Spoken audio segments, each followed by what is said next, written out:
రుద్ర మీడియాకు స్వాగతం. నాగర్ కర్నూలు నియోజకవర్గ పరిధిలోని తూడుకుర్తి గ్రామానికి చెందిన జగదీష్ అనే వ్యక్తి హత్యా కేసును పోలీసులు ఛేదించారు. భార్య మరికొందరితో కలిసి జగదీష్ను హత్య చేసినట్లు శుక్రవారం నాగర్ కర్నూలు డిఎస్పీ కార్యాలయంలో ఏర్పాటు చేసిన విలేకరుల సమావేశంలో డిఎస్పీ శ్రీనివాస్ వెల్లడించారు. ఇందుకు సంబంధించి డిఎస్పీ మాట్లాడుతూ 25వ తారీఖు రోజు మన కేఎల్ఐ కెనాల్లో జగదీష్ అనేటటువంటి వ్యక్తి పడి చనిపోయిందని చెప్పేసి వాళ్ళ కుటుంబ సభ్యులు దరఖాస్తు ఇవ్వడం జరిగింది. ఫస్ట్ మేము మామూలుగా అనుమానాస్పద మృతిగా కేసు నమోదు చేసుకొని ఇన్వెస్టిగేషన్ చేయడం జరిగింది.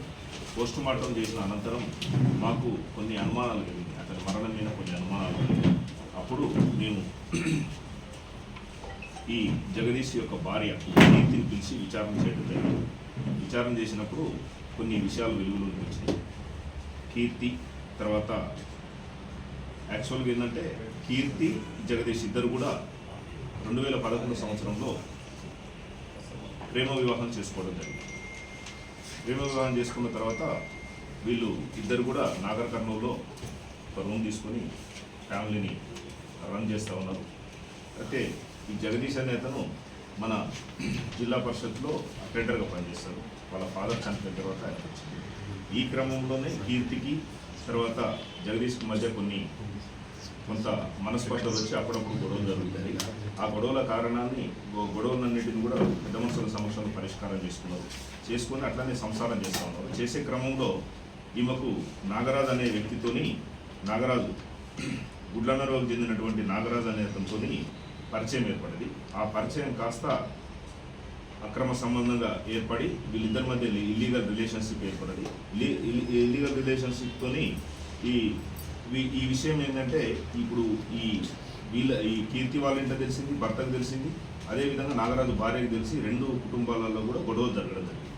గొడవలు జరిగే క్రమంలో వీళ్ళిద్దరూ ఏమనుకున్నారంటే ఇద్దరికి డిస్టర్బెన్స్ అవుతుంది ఇంట్లో అని చెప్పేసి ఇద్దరు కలిసి కీర్తి భర్తను చంపాలని డిసైడ్ చేసుకున్నారు. కీర్తి భర్త జగదీశ్వరుని చంపాలని డిసైడ్ చేసుకున్నప్పుడు ఏ విధంగా చంపాలనేది ఒక ప్లాన్ చేసుకున్నారు. ఫస్ట్ ప్లాన్ చేసుకున్న క్రమంలో ఈ ప్లాన్కు వీళ్ళు సహకరించారు. సుధాకరు తర్వాత మోహన్ గౌడు, శివ అనేటువంటి వాళ్ళు సహకరించి కొంత ఏమిచ్చిరనేది తెలియదు మత్తు పదార్థం కొంత వీళ్ళకు సప్లై చేయడం జరిగింది.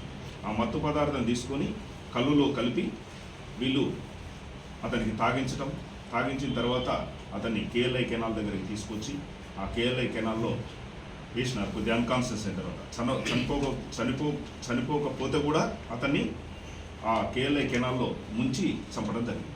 ఈ చంపినటువంటి వాళ్ళు ఎవరంటే కీర్తి, నాగరాజు, కీర్తి వాళ్ళ బ్రదర్ సాయి కుమార్, వీళ్ళు ముగ్గురు. తర్వాత దీనికి వాళ్ళ మదర్ కూడా సహాయ సహకారాలు అందించారు, పద్మమ్మ అని, కీర్తి వాళ్ళ మదర్. అయితే ఈ కేసును అంతా విచారణ చేసిన తర్వాత మాకు మొత్తం ఒక 7 మంది నేరస్తులు ఒక పద్ధతి ప్రకారంగా ఒక ప్లాన్ ప్రకారంగా కుట్ర పని ఈ జగదీష్ అనేటటువంటి వ్యక్తిని చంపడం జరిగిందని మాకు నిర్ధారణ అయింది. ఈ 7 మందిలో ఈరోజు 6 వ్యక్తులు అరెస్ట్ చేయడం జరిగింది. కీర్తి, నాగరాజు, సాయి కుమారు, పద్మ, శివ, సుధాకర్ ఈ 6 అరెస్ట్ చేయడం జరిగింది. మోహన్ గౌడ్ అనే అతను మాత్రం ఈరోజు అబ్స్కాండింగ్లో, ఆయన్ని కూడా త్వరలో అరెస్ట్ చేస్తాం ఈ కేసులో.